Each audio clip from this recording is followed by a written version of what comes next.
Sejam todos bem-vindos ao canal Ciência da Religião e Teologia, um canal voltado ao mundo religioso. E no vídeo de hoje nós vamos abordar a lição número 8 da CPAD, né, que está abordando as promessas de Deus, né? CPAD é a Casa Publicadora das Assembleias de Deus, então essa lição é uma lição da Igreja Assembleia de Deus, uma lição pentecostal, né? Já que a Assembleia de Deus é uma igreja pentecostal. E nesse vídeo em específico nós vamos abordar uma das promessas, lembrando que essas lições, né, eu abordei a sexta, a sétima e agora a oitava.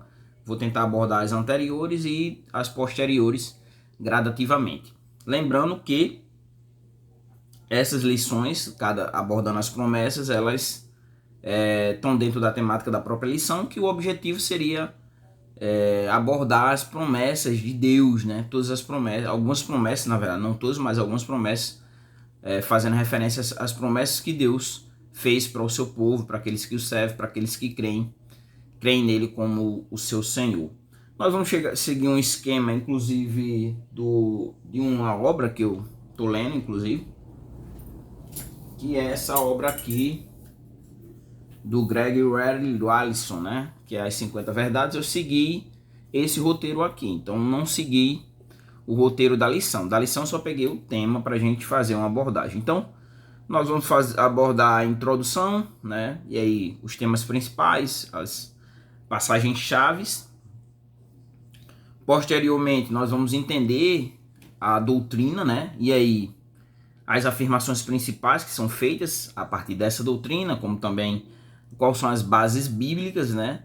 Os principais erros que foram desenvolvidos, né, durante a história, esses 2000 anos, lembrando que é uma lição que faz referência ao cristianismo, né? É uma doutrina cristã, é um ensinamento cristão, né? A Assembleia de Deus é uma vertente, né? Nesse caso, uma igreja pentecostais. Então, nós vamos abordar os principais erros, algumas citações de teólogos reformados, porque é a minha linha de pensamento teológico, então não poderia ser diferente. Depois a gente vai fazer a aplicação da doutrina e a conclusão. Então vamos começar pela introdução. Nós vamos começar entendendo a promessa da paz, né? No caso, que é o tema da lição, a promessa da paz e, no caso, a paz divina. Então, a primeira pergunta que suscita o que seria, como que nós poderíamos entender? Então, entendemos dessa forma. A paz, essa paz é um presente, né? Um dos maiores presentes, já que Deus concede tantos presentes ao ser humano, inclusive a vida, mas a paz seria um dos maiores presentes que Deus ele oferece, né? E ele promete aos seus servos, ao seu povo, né? Desde o início da concepção de um povo, né? Um povo, Deus constituiu um povo para que esse povo servisse de exemplo para outros povos, né? Para que chegassem até Deus. Ainda dentro da introdução, um desafio seria em como viver essa paz, né? No cotidiano, já que muitas vezes a gente vai abordar lá na frente, quando nós abordarmos compreensões equivocadas, ou um paralelismo entre a paz que o mundo dá e a paz que Deus dá. E aí vem essa questão de essa aplicabilidade na vida, no cotidiano, já que os cristãos passam por situações semelhantes a quem não é cristão. E como entender, então, vivenciar esses momentos de paz, mesmo em meio a situações que se equiparam a situações que as pessoas que professam uma fé diferente também vivenciam. Aí a questão, um outro ponto que nós, né, ainda dentro dessa introdução, seria qual seriam então os temas principais dessa temática? Qual seria então, com referência a essa paz que Deus promete, qual seria os temas principais? A primeira, né, o primeiro ponto seria que essa paz prometida por Deus, né, e uma paz que Deus promete e sua importância. Qual seria a importância dessa paz na vida do cristão? Um outro ponto é com relação à diferença entre a paz divina e a paz oferecida pelo mundo. E existe isso, uma paz oferecida pelo mundo, nós vamos ver que existe e vamos abordar alguns pontos com referência a isso. E ainda dentro dessa temática, dos principais temas, depois dessas duas, a importância e a diferença entre a paz do mundo e a paz que Deus oferece, vem essa paz como compondo ou fazendo parte, né, do plano redentor de Deus, né? Seria um outro ponto ainda dentro da temática.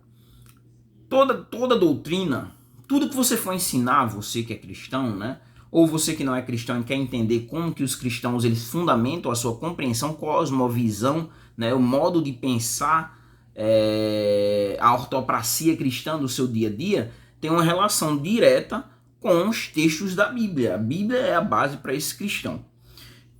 Partindo desse princípio, nós temos alguns textos aqui que eu botei como chave lá na frente. Nós vamos abordar, aqui nós temos algumas passagens-chave, a fundamentação bíblica. Quando se repetir, eu não vou repetir, lá eu abordo só mais um texto desses aqui. Mas eu deixo para que vocês meditem sobre essa temática, né? Primeiro é João, o Evangelho de João, né? Se lembre que nós temos 4 evangelhos, 3 evangelhos sinópticos, né? Mateus, Marcos e Lucas, e o Evangelho de João, que não seria um evangelho, não está na mesma sequência dos outros evangelhos, né? Daí a ideia de sinótico, mas segue uma linha de apresentar a divinização ou apresentar Jesus como Deus, né? Nesse evangelho, no capítulo 14 e o versículo 27, diz assim: deixo-vos a paz, a minha paz vos dou, não vos la dou como o mundo a dá. Não se turbe o vosso coração, nem se atemorize. Então, o próprio Jesus dizendo que deixaria a sua paz, que essa paz é diferente da paz que o mundo dá, e que eles, diante disso, não se atemorizassem com o que viria à frente, né? Inclusive a sua morte. O texto de Filipenses, né, que foi escrito pelo apóstolo Paulo, que escreveu a maioria dos textos do Novo Testamento, foram escritos pelo apóstolo Paulo. Filipenses 4, do 6 ao 7, diz assim: não estejais inquietos por coisa alguma, né? E você acaba ficando inquieto por várias situações, né? Daí a importância da paz. Antes, as vossas petições sejam tudo conhecidas diante de Deus, quer dizer, diante da inquietude, façam petições, tornem conhecidas ali a Deus, né? E quais são os meios? Através da oração, da súplica, como também a ação de graça. E assim, né? Verso 7: e a paz de Deus, que excede todo o entendimento, né, guardará os vossos corações e os vossos sentimentos em Cristo. Então, aqui trazendo como um dos pontos principais, para que você consiga estabelecer essa paz, né, as súplicas, né, a entrega, as orações, né, a devoção ali, um diálogo com o transcendente, com Deus, para que assim, né, você consiga que essa paz seja aplicada independente de qualquer circunstância. Números, no capítulo 6, versículo 24 ao 26, diz assim: o Senhor te abençoe e te guarde, o Senhor faça resplandecer o seu rosto sobre ti e tenha misericórdia de ti. O Senhor sobre ti levante o seu rosto e te dê a paz. Então, você vê que a paz ela está presente, né, como uma promessa de Deus para a vida do cristão, para a vida do povo de Deus. Então, depois dessa breve introdução, para que nós compreendamos o texto e todos os pontos que são importantes, nós seguimos agora para entender a doutrina. No entendimento da doutrina, nós temos as afirmações, né, principais com referência a essa doutrina. Nós já dissemos, né, que a paz é um dom, né, um dom de Deus, e ele promete a todas as pessoas, todos podem ter essa paz, todos, né? A condição é confiar em Jesus Cristo, crer em Jesus Cristo como esse Salvador, né? Então, diante desse ponto, nós devemos entender que a paz de Deus, ela é diferente da paz do mundo. Mas por quê? Porque a paz de Deus, então, é diferente da paz do mundo. Aqui nós vamos fazer só um pontinho, né? Vamos só abordar um ponto. Como alguém no mundo ele encontra a paz, a tranquilidade, no entendimento antropocêntrico, né? Quando alguém tem um bom emprego, né, ou passou num concurso, né, tem a sua casa própria, tem seus veículos, tem saúde, tem... Então, essa pessoa, teoricamente, ela abarca essa paz, a paz que o mundo dá, a paz do mundo, né? Ela é uma paz baseada em circunstancial, antropocêntrica e materialista. O que eu quero dizer? É baseado na a confiança que essa pessoa tem em si próprio e naquilo que ela conquista. Não que um cristão não possa conquistar, não que um cristão não possa ser rico. No entanto, a confiança desse cristão, diferente de uma pessoa que não tem a paz de Deus, ela não confia, não deposita paz em todas essas circunstâncias que o mundo alude como se fosse trazer paz, né? Eu gosto sempre de usar o exemplo do Steve Jobs. Steve Jobs, né, da Apple. Cara muito rico, no entanto, morreu. Pegou uma doença e morreu, e o dinheiro dele foi incapaz, né, de trazer ali a tranquilidade, né, diante a frustração de você ter tanto dinheiro e o seu dinheiro não salvar a sua vida. O inverso, nenhum cristão, mesmo tendo todo esse dinheiro, ele entende que a vida, né, a morte não é o fim, né, que a esperança dele não está somente nessa vida, mas no porvir. Então, partindo dessa ideia, então a paz, no caso, a diferença, né, da paz do mundo é que a paz que Deus concede aos seus servos, ao seu povo, é uma paz duradoura, né, e vai transcender as circunstâncias. É independente do que você possa ter ou vivenciar, né? É uma paz permanente. Então, um outro ponto ainda, dentro das afirmações, o último ponto é que essa paz ela é um sinal da presença de Deus na vida do crente, independente de circunstâncias, né? Então, ainda, para que você anote, se você não anotou a base bíblica, eu já dei antes, agora eu vou trazer só um texto, mais um texto aqui, o texto de Isaías, mas eu já dei para você já a base bíblica, que é João 14, 27, Filipenses 4, do 6 ao 7, Números 6, do 24 ao 26, tem vários outros textos, trouxe esses aqui só, para que você medite, né, nesses textos. E Isaías, aqui, quero finalizar com Isaías, essa parte, né, para a gente ir para os erros, os principais erros, que é o texto de Isaías 9, 6, porque um menino nos nasceu, um filho se nos deu, e o principado está sobre os seus ombros, e o seu nome se chamará o seu nome maravilhoso, conselheiro, Deus forte, Pai da eternidade e príncipe da paz. Fazendo referência aqui a Jesus Cristo. Qual é então, diante disso, qual seria então, diante dessa temática, os principais erros que são cometidos quando se tenta, na compreensão dessa doutrina, poderíamos dizer assim, desse ensinamento bíblico, né, para nossas vidas, ou no desenrolar do entendimento desse ensinamento? Qual seriam então os principais erros? O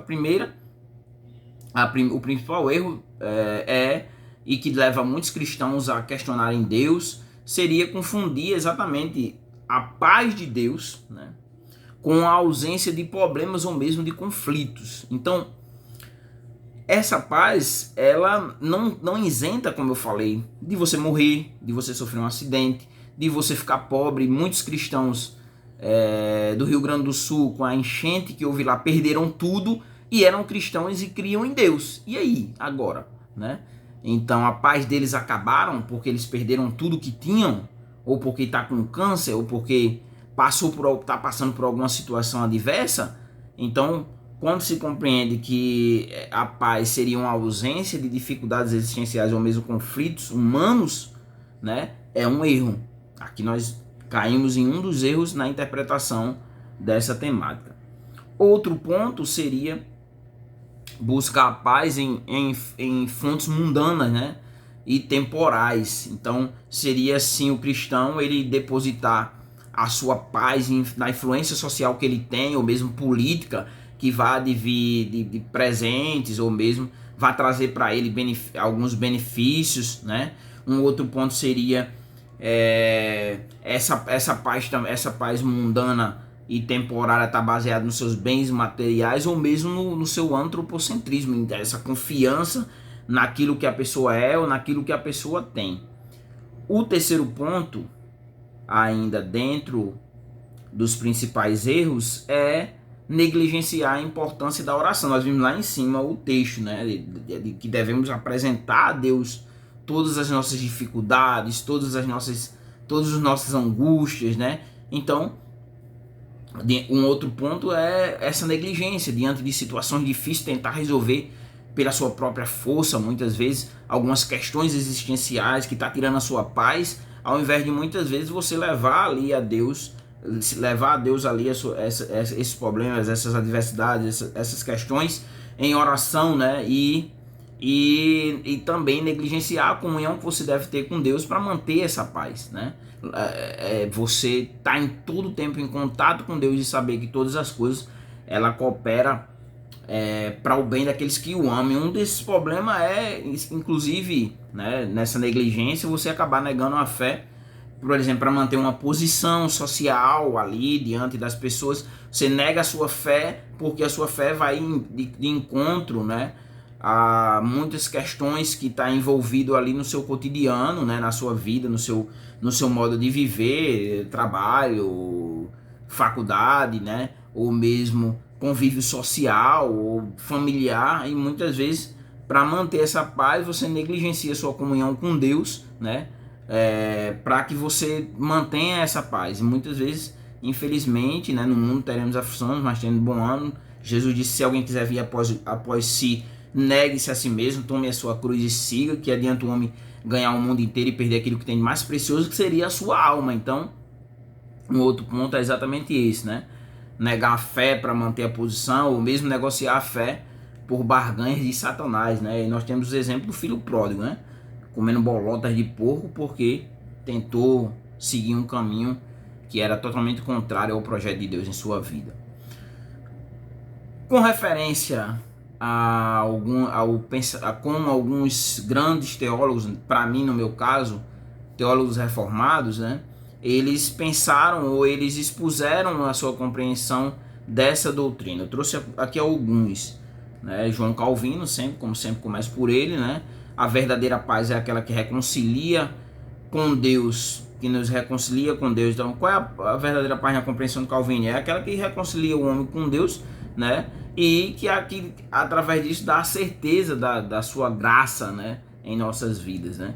A partir dessa reconciliação, né? O homem pecou e está destituído da glória de Deus, né? Mas todos quanto receberam, deu-lhe o poder de serem chamados filhos de Deus e saber os que creem no seu nome. Martinho Lutero, reformador, ele diz o seguinte: a paz de Deus não é a ausência de guerra, né? Então logo o cristão vai passar por guerra, né? Mas, seguindo mais ou menos a linha do Calvino, mas a presença de Deus no meio, né, a ela, né? Então, para Martinho Lutero, né, você vai passar por guerra, né? Mas a paz de Deus vai garantir que no meio dessa guerra Deus estará presente com você durante esse processo. Jonathan Edwards, né? Recomendo muito que vocês leiam o texto de Jonathan Edwards, Pecadores na mão de um Deus irado. Ele diz o seguinte: a paz que Cristo nos dá é uma paz que o mundo não pode tirar. Então como eu falei, independente das circunstâncias, nós vamos ter muitas circunstâncias adversas, essa paz não pode ser removida, porque você está em comunhão com Deus, né, que traz essa paz interior, né? Independente do que acontece ou deixe de acontecer, você está apegado às promessas de Deus em sua vida. E uma das maiores promessas que Deus faz, independente de qualquer circunstância, é a vida eterna, né? E que nós teremos um corpo glorificado e que no futuro não passaremos por as dificuldades existenciais dos quais passamos hoje. Charles Spurgeon, príncipe dos pregadores, ele diz o seguinte: a paz de Deus é um tesouro. Então vejam, é um tesouro que você só pode encontrar em Cristo. Então, fora de Cristo você não encontra paz, né? Como diz o Charles Spurgeon, a única forma de você encontrar paz, você ter paz, é estando em Cristo Jesus.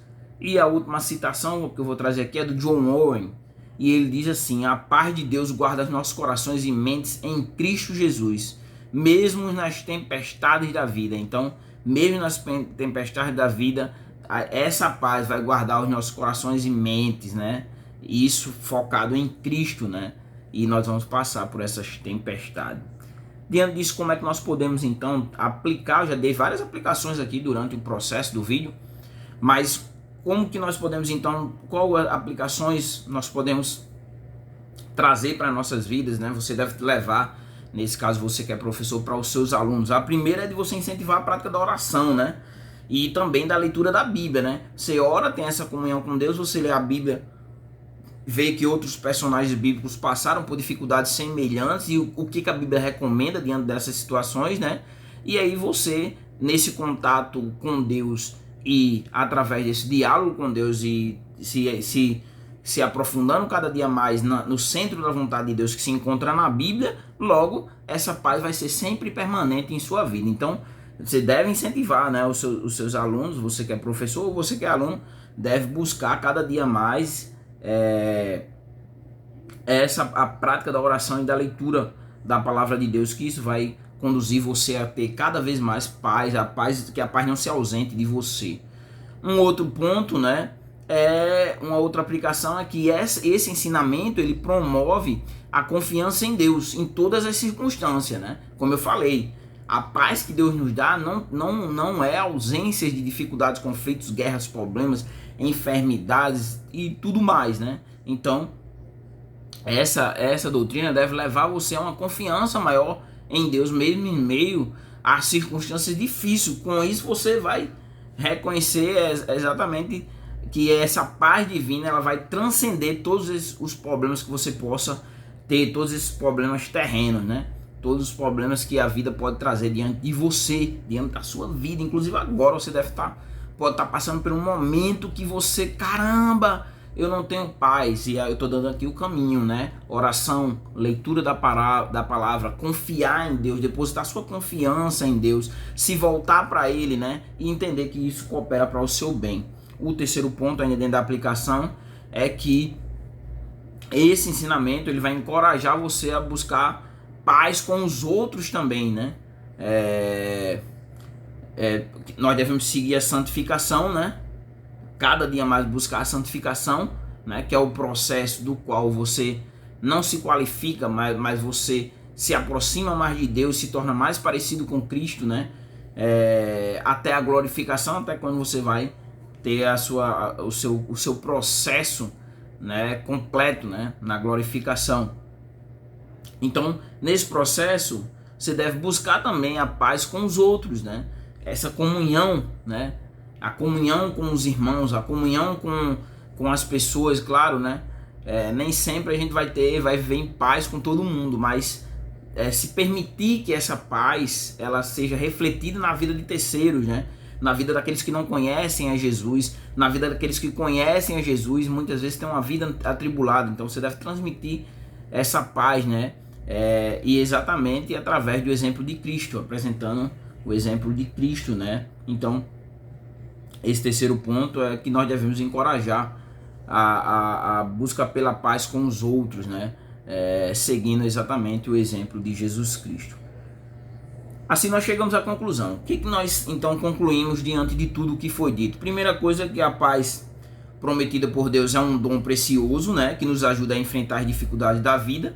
E isso, como que nós vamos enfrentar essa dificuldade? De uma forma serena e confiando que Deus está no controle de todas as situações e Ele está no controle da situação que você está passando agora. É difícil o processo, e eu sei muito bem esse processo, porque ainda estou nele ainda, mas é difícil o processo. Olhar somente para Ele, confiar, vivenciar cada dia, deixa cada dia o seu mal, cada dia deixa o seu próprio mal. Então vivencie o dia de hoje, deixa o dia de amanhã. Eu sei que o mundo hoje é um mundo onde a ansiedade impera, né? As pessoas estão em crise de ansiedade, tomando ansiolítico, antidepressivos, né? Perdidos. Mas por quê? Porque a sua confiança está em si própria, antropocêntrica. E nós vamos sempre se frustrar, porque a nossa natureza, por mais que tenha sido, no caso o cristão, regenerado, e nós tenhamos sobre nós a influência do Espírito Santo nos guiando, nos ensinando, aplicando a própria palavra a nossas vidas, mas nós ainda continuamos nesse corpo aqui corruptível, tendencioso ao pecado, às angústias existenciais. Lembrando que o pecado ele corrompeu a vivência do homem para com Deus, corrompeu a vivência do homem para com o próximo, corrompeu a vivência do homem com o meio ambiente, com o mundo de uma forma geral, o mundo amplo, a natureza em si, né? Então ele está nesses conflitos cotidianamente. E essa doutrina, né, deve nos conduzir exatamente a esse pensamento, né, a essa compreensão, né, que nós, ao entendermos e aplicar essa doutrina em nossas vidas, né, nós vamos viver de uma maneira mais plena, né, serena, entendendo que esse mundo que vive de mal a pior, um dia as coisas vão entrar no eixo, né, Jesus vai voltar, e que a volta de Jesus que morreram em Cristo irão ressuscitar, depois nós seremos transformados, nós estaremos para sempre com Deus, e essas dificuldades que nós passamos hoje não mais passaremos, porque estaremos diante do próprio Deus, tendo passado por esse processo, né, de santificação rumo à glorificação. Então, compreendendo isso, né, a gente vai poder viver de uma maneira mais plena, né, e também de uma forma em harmonia com a vontade de Deus, compreendendo também que não cai uma folha de uma árvore se não for a permissão do próprio Deus, né? Quando nós olhamos para a vida, por exemplo, de José, nós contemplamos e José passa por um processo difícil, traído, vendido pelos irmãos, vai para casa lá, vai para um local, quando chega lá, né, tem problemas lá também, vai parar na cadeia ali, é esquecido, depois se lembram dele, né? E aí Deus o exalta e ele compreende depois que era para salvar ali o seu pai, os seus irmãos que vieram para próximo dele, foram levados para o Egito, para que permanecessem ali, né? Mas quem passou esse processo, quem Deus escolheu para passar por esse processo, para que levasse ali o povo a ter uma continuidade e depois sair milhares e milhares ali do Egito posteriormente, né? Dos poucos que foram, sair milhares, foi o próprio José que passou por esse processo escolhido por Deus. Então, tem situações em nossas vidas que nós não compreendamos, e se nós compreendemos, e se nós formos para a vida de José, eu acredito que ele deva ter feito questionamentos interiores, ele mesmo, né, durante um grande período de tempo da vida dele ali, mas mesmo assim ele conseguiu viver, entender que ali existia algo maior, mesmo muitas vezes sem compreender de uma forma completa, né, porque só depois, né, ele veio a entender, né, mas vivia ali de uma forma plena, né, e em harmonia com Deus, daí ele não ter pecado, transgredido contra Deus, pelo menos a Bíblia não escreve isso, né, e essa harmonia era exatamente com a vontade de Deus, né, e Deus, como tem a sua vontade boa, perfeita, né, e agradável, e que coopera para o bem da humanidade, mesmo que nós não entendamos, não vamos entender mesmo, nós não entendemos. Eu, particularmente, não vou buscar compreender as adversidades que eu venho passando, porque não adianta, você não consegue entender, não consegue explicar, né? Mas Deus tem um propósito, e no fim último, eu creio que ele vai se levantar, e aí você vai entender o porquê daquele processo, né? Mas qual é o segredo, então? Como eu poderia aplicar agora de uma forma, trazer uma ortopraxia humana, né? Humanística, por exemplo, digamos assim, para a sua vida? É que você vive um dia de cada vez, vive o dia de hoje, o dia de amanhã você vive amanhã, e tipo, no outro dia você vê quais as ferramentas que você tem para você lutar, e você luta a partir dessas ferramentas que Deus concedeu para você lutar naquele dia, confiando nele, orando, né, buscando entender, né, e passar, né? Você tem que passar por momentos bons, tem que passar por momentos ruins. No entanto, a paz de Deus não pode se ausentar da sua vida. Ela só vai se ausentar se você estiver aqui em Deus. O exemplo, tá aqui. Você está aqui em Deus, como se fosse uma corrente aqui, ó, em Deus. Você está em paz. Agora, o que acontece? Quando você tenta lidar com as circunstâncias da sua vida distante de Deus, tá aqui, ó. O elo vai ficar aberto. E vai vir angústia, vai vir tristeza, vai vir depressão, vai vir ansiedade. Por quê? Porque você está passando por um momento difícil e está distante de Deus. Mas quando você se volta para Deus e se agarra nele, aí você pode ter certeza de uma coisa. Você vai passar, vai continuar passando. Você pode até ter um câncer, você pode até morrer, você pode sofrer um acidente. Mas durante todo o período que você viveu em paz. né? Viveu em paz, porque a sua paz ela estava alicerçada literalmente na sua comunhão com Deus, no seu apego a Deus, né? E você não se distanciou dele. Logo, independente das circunstâncias, né, você vai conseguir chegar ao outro lado. Você vai passar o deserto, você vai passar o mar, você vai passar a tempestade, tudo isso. Por quê? Porque você está caminhando com aquele que é o Senhor dos senhores, né? Você está caminhando com aquele que pode todas as coisas, né? Que nada é impossível a ele, que é soberano, que nos criou, que governa e que está contribuindo todas as situações, entender que todas as situações estão contribuindo literalmente para o seu bem, mesmo que você não entenda. O segredo é vivenciar cada dia, confiando em Deus e sabendo que Ele tem um propósito maior.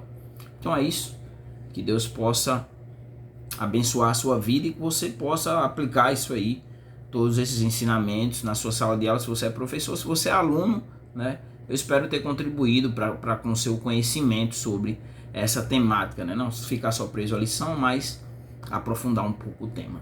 Que Deus abençoe.